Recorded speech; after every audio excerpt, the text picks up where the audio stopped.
At dahil gusto naming matry at matutong mag-bake, pinuntahan nga namin itong IDIM DIY Bakery dito sa may SM Mega Mall.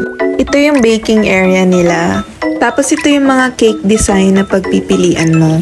Itong may cute na aso yung gagawin ko. Tignan natin kung magaya ko. Meron nga pala silang locker para safe yung gamit. Pwede ka rin manghiram ng tripod. May deposit lang siya. Kita nyo naman kanya-kanya kaming tripod.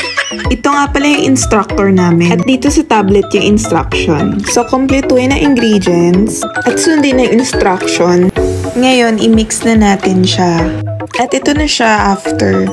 Ngayon, ilalagay ko naman sa lagayan para iluto sa oven. So, dapat daw pantay-pantay yung sukat. At lutuin na natin siya. Ito na siya guys, luto na. Parang ang sarap no? Parang lang.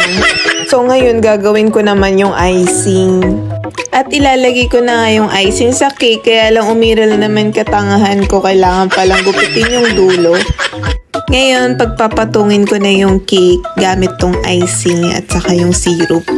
Tapos ipapalibot ko na yung icing sa cake para pumantay na. Kaya lang hindi pala madali magpantay.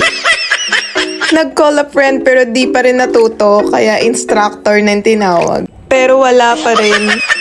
Tinawanan na nga lang ako ng instructor ko at siya na ang tumapos. Kaya ito na ang finished product. At ngayon, i-decorate ko na. At ito na siya guys. At ipapabox ko na nga siya. Kasama na pala yun sa package. At ito naman yung mga gawa ng mga colleague ko. Ang gaganda, no? Sponsored nga pala ito ng company namin, guys. Maraming salamat po sa masayang experience. Until next time!